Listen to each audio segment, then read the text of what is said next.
100 kilo आप ये खरीद सकते हो शायद खरीदें। अगर आप दिवाली के वक्त कोई आइटम बेच रहे हो जो दिवाली से कनेक्टेड है, तो उस वक्त तो लोग मतलब होलसेल में खरीदेंगे कि हम इस आइटम की 10 पीस खरीदेंगे, अपने हर रिश्तेदार को तोहफे में देंगे। ये बिल्कुल ही अलग और यूनिक किस्म का तोहफा।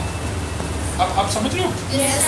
ऐसा मतलब जगह और आइटम और कस्टमर के अलावा कई आइटम्स होती हैं जो एक टाइम पे बिकती हैं, सीजनैलिटी कि किस सीजन में बिकती है। सो बस अब अभिषेक भाई आप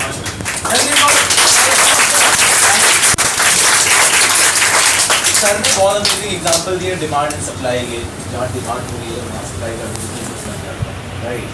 और मैम ने आपको सिखाया पर्सनालिटी और के बारे में, राइट। और मैंने जनरल बिजनेस के बारे में आइडिया। तो ये जनरल ओवरव्यू है आपके साथ, और लोग मैम और भी एंटरप्रेन्योर्स आएंगे और भी आपके करिकुलम में चीज़ें होने वाली हैं, तो बहुत सारी चीज़ें होंगी। But the whole point is कि एज एन एंटरप्रेन्योर आपके दिमाग में ये होना चाहिए कि अच्छा यहाँ ये प्रॉब्लम है, कुछ कर सकते हैं क्या, अच्छा यहाँ कुछ हो सकता है क्या, कुछ कर सकते हैं, ऐसे घूमते रहना एंड फिर करना, ठीक है। Awesome, that's amazing. Let's hear for yourself. Come on, put Last 5 minutes is for Q&A. आप लोग question and answers पूछ सकते हैं. Whatever questions you have, you can ask me, you can ask Vandana, you can ask Sir, and we will be happy to answer. Okay? तो पहला question, हाँ जी बताओ. Job और बिजनेस में आसान क्या है? कुछ भी. दोनों बहुत डिफिकल्ट है. अगर लेकिन पॉइंट इज कि आप किस टाइप के पर्सन हो वो पहचानना बहुत ज़रूरी है। कुछ लोग बिजनेस के लिए बने होते हैं लेकिन वो जॉब कर रहे होते हैं और दुखी होते हैं। कुछ लोग जॉब के लिए बने होते हैं लेकिन वो बिजनेस कर रहे होते हैं और दुखी होते हैं। तो जो मैम ने बताया सेल्फ अवेयरनेस करना, पहले समझो अपने आप को कि क्या आपको इन चीज़ों में मज़ा आता है, क्या आप रिस्क लेने में आपको पसंद है, क्या इस टाइप की चीज़ें, तो तब आपको बेसिकली एक मैच्योरिटी आएगी कि आपको जॉब करना है या फिर आपको बिजनेस। जिस चीज़ में आपको खुशी मिलेगी ना वो आसान होगा, किसी को नहीं, मतलब जिस चीज़ में। Okay, awesome. Let's hear for all. Come on. Questions? हाँ, इनके पास एक क्वेश्चन था, इन्होंने भी हाथ उठाया था। बेटा पूछो पूछो, आप पूछो। हाँ हाँ। Source. जब आपने बिजनेस शुरू करा तो प्रॉब्लम क्या आई? प्रॉब्लम क्या आई? घर वाले प्रॉब्लम आए कि भाई क्या क्या कर रहे हो, ये हम तो डर गए, हमें तो बचपन से सुना है जॉब करनी होती है, ये क्या अलग सा कर रहे हो, ये ऐसे करना है, क्यों, ठीक तो है, सैलरी भी आ रही है। तो घर वाले जनरली एक सोसाइटियल प्रेशर होता है। फिर सेकंड चीज़ आती है आपका खुद पे विश्वास, कई बार बहुत बार टूटता है विश्वास। तीसरी चीज़ पैसे भी होते हैं कि भाई कई बार पैसे होते हैं थोड़े से, कई बार कुछ बिजनेस के लिए पैसे नहीं चाहिए होते और अभी लगता है कि हमें बहुत पैसे चाहिए, इसलिए हम कभी करते ही नहीं हैं। तो बहुत सारी ऐसे ऐसे बेसिक चीज़ें आई हैं जिनको धीरे धीरे सॉल्व करके पॉइंट इज कि अगर आप बैठोगे कंसिस्टेंट रहोगे अगर कारपेट लगाओगे बिजनेस को, तो अगर आप उस पर बैठे रहोगे ना तभी वो बिजनेस बनेगा। अगर आप उठ के भाग जाओगे कारपेट अलादीन के कारपेट से उड़ जाएगा। Okay, thank you. क्या बात है, किसी क्वेश्चन आना शुरू हो गए। सर आपको बिजनेस करने का ख्याल कब आया? ख्याल कब आया? ख्याल मेरे को आया जब मैं केजी में था। एलकेजी यूकेजी याद नहीं है, एलकेजी या फर्स्ट में था उस टाइम पर था। तो उस टाइम पर बचपन में ऐसा था कि वो जो है ना कागज़ के फूल बना देते हैं, है ना? हाँ, मेरे एक दोस्त ने बना दिए यार, मैं कह रहा मैं ये क्या है, तो कागज़ का फूल। एक पेज दिया मैंने उसको, उसने एक क्या बोलते हैं कागज़ बना दिया, कागज़ का फूल बना दिया। मैं कहा ओ भाई ये क्या है, मैंने फूल बस पे गया, मैंने कहा चाहिए चाहिए चाहिए चाहिए। तो बहुत सारे लोगों ने बोला हाँ हाँ हाँ हाँ, अरे ये तो बिजनेस अपॉर्चुनिटी है। तो वहाँ डिमांड थी, हम सप्लाई कर सकते थे। तो मैंने कहा हाँ ठीक है, 2 पेज लगे, ये सही है। फिर मैंने 2 पेज लेता गया, फिर उसको देता गया, वो बना रहा है।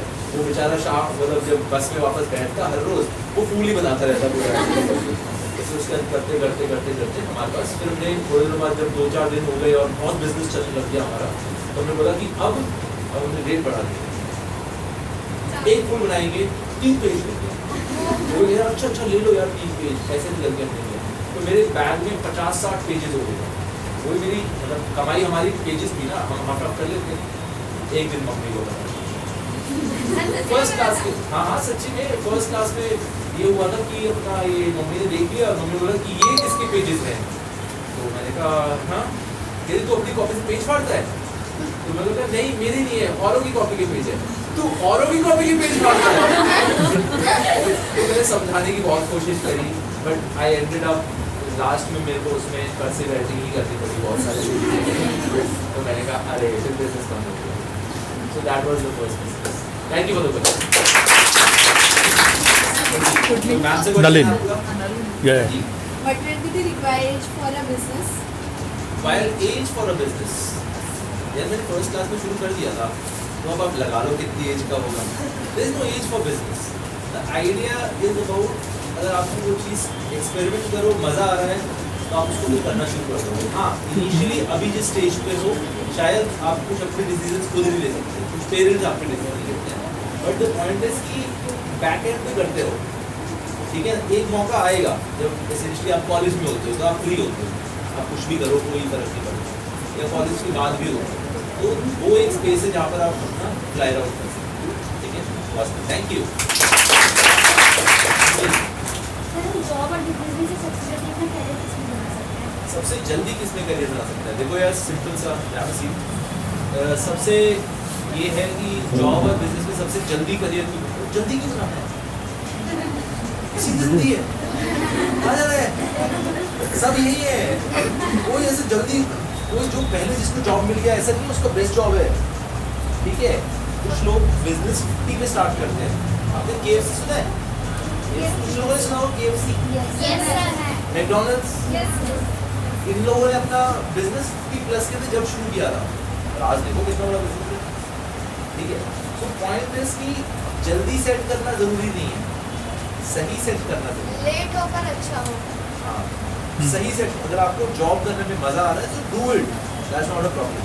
अगर आपको बिजनेस करने में मजा आ रहा है तो उसको करो, पर ऐसा कुछ ऐसे दिमाग में होगा जल्दी से बहुत जल्दी, तो उसमें शायद हम गलत डिसीजन भी ले सकते हैं। इस पे मैं एक और बात कहूँगा कि एक ना बुक है why A students work for C students, समझे? A student, why do A students work for C students. अगर आप जैसे इंटरनेट पे जाओ या अमेज़न पे ढूंढो या बुक शॉप में ढूंढो, तो आपको आप ये बुक ढूंढ पाओगे। ये एक बंदे ने लिखी है जिसका नाम था रॉबर्ट कियोसाकी, जिसने एक और किताब लिखी थी रिच डैड पुअर डैड। आपने सुना है बुक का नाम रिच डैड पुअर डैड? तो इस बुक में ना जो राइटर है, वैसे तो वो इन्वेस्टमेंट और बिजनेस और कि आप तनख्वाह की जॉब करते हुए किस प्रकार अपने पैसे इन्वेस्ट कर सकते हो, इन्वेस्टमेंट के बारे में, पर वो राइटर अपनी कहानी भी बताते हैं कि उसके पिताजी टीचर थे और फिर स्कूल सुपरिटेंडेंट थे, और उसका एक फ्रेंड था जिसके पिताजी बहुत अमीर थे और वो बिल्डर थे। तो उसको कुछ सबक अपने पिताजी से मिलते थे और कुछ सबक अपने फ्रेंड के पिताजी से मिलते थे, जो भी उसको बेटे की तरह ट्रीट करते थे। तो वो कहते हैं कि जो मेरा पुअर डैड था, पुअर डैड मतलब गरीब पिताजी, तो वो कहते थे कि तुम पढ़ाई करो, तुम ये करो, तुम ये करो, और मेरे जो रिच डैड थे वो कहते थे कि तुम सीखो। पुअर डैड कहते थे कि तुम जॉब लो जो तुम्हें रिटायरमेंट में बेनिफिट्स देगी, और रिच डैड कहते थे कि तुम अपना ऐसा बिजनेस शुरू करो जिसमें तुम्हें अपनी पसीने की मेहनत ना करनी पड़े, बल्कि और लोग आके तुम्हारे लिए मेहनत करें ताकि तुम्हें रिटायर ना करना पड़े। एक सोच है। अब मैं पूरी तरह से इस सोच से कन्विंस्ड नहीं हूँ, पर उस बंदे ने एक और किताब लिखी why do A students work for C students. तो उस किताब का तात्पर्य ये था कि अगर आप बिजनेस कर रहे हैं तो आप में क्षमता होनी चाहिए कि बार बार ठोकर और मार खा के दोबारा खड़े हो सकें। अगर आप जॉब कर रहे हैं, आप मान लो पढ़ाई में बहुत अच्छे हैं, आपके पास में बहुत अच्छी क्वालिफिकेशन, आपको एक जॉब मिल गई, तो आपको जॉब को गलती से गंवा भी दोगे तो आपको अगले दिन भी इतनी अच्छी जॉब मिल सकती है या उससे ज़्यादा अच्छी। अगर आप बिजनेस कर रहे हो तो और आपने अपने सारे पैसे गंवा दिए, तो हो सकता है कि कल को आपके बच्चों को उस किस्म की लाइफ ना मिल पाए जिस किस्म की कुछ महीनों पहले तक मिली।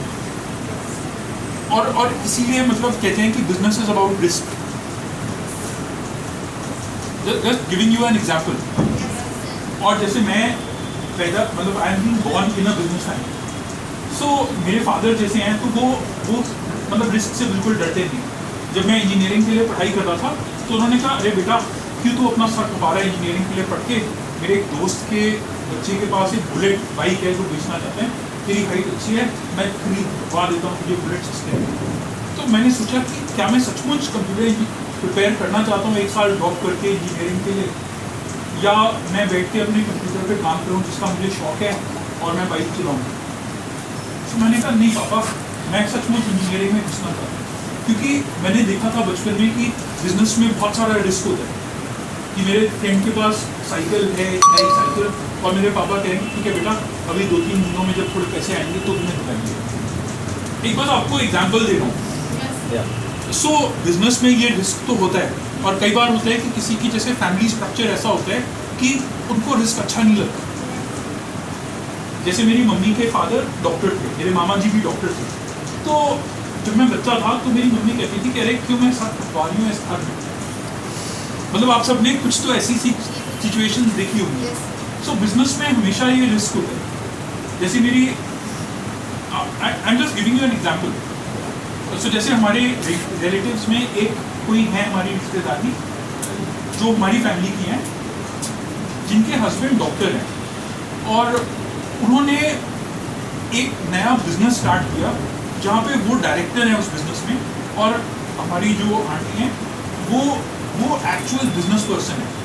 तो जब मेरे अंकल से इंटरव्यू में पूछा कि आपने कैसे ये बिल्ड किया, तो उन्होंने कहा कि ये बिजनेस, मैं बिजनेसमैन नहीं हूँ, मैं तो डॉक्टर हूँ और इबादत से डॉक्टरी का काम करता हूँ, कभी पैसे के बारे में नहीं सोचता। ये मेरी वाइफ है जो कि को डायरेक्टर है, जिन्होंने ये बिजनेस बिल्ड किया। So just giving you an example कि ऐसा नहीं है कि उन्होंने अपना कुछ थिंक किया, उनको एक नॉलेज थी, उनका एक बिजनेस माइंड था, और उन्होंने उनके साथ में बिजनेस बिल्ड किया। आप समझ रहे हो बच्चों? सो मतलब अलग अलग रास्ते होते हैं, अलग अलग पाथ होते हैं।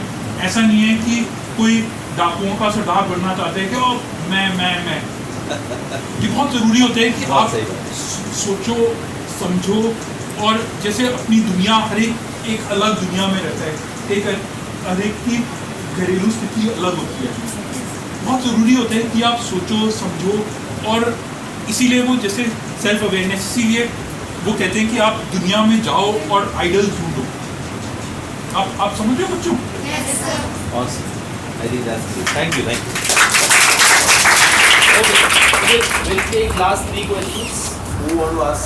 Yeah, एक लाइन से लेते हैं, इस लाइन से लेते हैं पहले। We'll ask one question each line. Last question from this line. कोई किसी को भी क्वेश्चन पूछना है? सब क्लियर है? किसी को पूछना है? हाँ जी। आपकी इंस्पिरेशन कौन है? राइट, मेरे इंस्पिरेशन डॉक्टर अब्दुल कलाम रहे हैं। उनकी स्टोरी बड़ी इंस्पायरिंग लगती थी मुझे, बचपन से ऐसा देखा, अरे वाह, अभी भी अरे वाह ही चल रहा है। So doctor APJ, thank you for the question. इस टाइम में से कौन आपका क्वेश्चन हुआ वैसे? ये 3 लोग हैं, ये बीच वाले क्या कर रहे हैं? बीच वाले कोई पूछे यार, कोई पूछता क्यों नहीं? हाँ जी, आप पूछो। सर क्या बिजनेस आपका पैशन था? क्या बिजनेस आपका पैशन था? नहीं पता था अनटिल किया। जब किया उसके बाद पता लग गया। जब करोगे तब पता लगेगा कि है या नहीं, उसके बाद फिर आगे बढ़ो। एक क्वेश्चन और था इसमें। सर मतलब सर आपको बिजनेस आपको डर नहीं लगा कि आपका बिजनेस या फेल हो जाएगा? अरे बहुत डर लगा, बहुत ज़्यादा। नहीं ऐसा हो गया क्योंकि जिस दिन मैंने जॉब वाले को बोला, मैंने कहा जॉब मैं छोड़ रहा हूँ, कल से मैं नहीं आ रहा। अगर ठीक है बताओ, अरे मान ले। मैंने कहा ठीक है, तो मैं रात को सो रहा हूँ। मैंने यार चलेगा या नहीं चलेगा? मैंने उसको मैनेजर को मैसेज डाला, मैंने कहा सो गए क्या? मैंने नहीं पता, नहीं कुछ नहीं फिर पाए। बट मेरा मन था मे बी ऐसा हो गया, जॉब भी छोड़ दीजिए ऐसा। पर हाँ डर बहुत लगा था, बट डर के आगे जीत है ना, डर के आगे जीत है। Okay, thank you for the question. इस लाइन से कोई क्वेश्चन? हाँ जी, How can I stop the distraction of the mind? How can you stop the distraction of your mind? Okay, your name is Sana. Okay, great question by Sana. कि यार mind distract हो जाता है, क्या करना चाहिए? ठीक है, आई थिंक इस पे कुछ आंसर्स 15 देंगे हमें, क्योंकि she is the right person बताने आप लोगों ने माइंडफुलनेस अभी आपने बताया, माइंडफुलनेस होता है उसमें जो चीज़ होती है कि मेडिटेशन करना होता है, मेडिटेशन करके आप अपने थॉट्स को कंट्रोल कर सकते हैं, ठीक है। एक है मेडिटेशन, दूसरा जो मैंने बताया डायरी लिखना है ना, ये दो चीज़ करोगे आप 1 महीना करके देखो, आपको खुद पता चलेगा आपका फोकस बहुत ज़्यादा बढ़ गया है, ठीक है। क्लास में भी अगर आप बैठते हो तो ये कोशिश करो जो टीचर पढ़ा रही है सिर्फ उसी पे ही फोकस करना है, ध्यान कहीं और चला जाता है कोई बात नहीं है, उसको वापस से लेके आओ, कहीं और ध्यान जा रहा है। मेडिटेशन करते हैं, कितने लोग मेडिटेशन करते हैं रोज? कितने से अच्छा, कब करते हैं? फिर फर्स्ट पीरियड में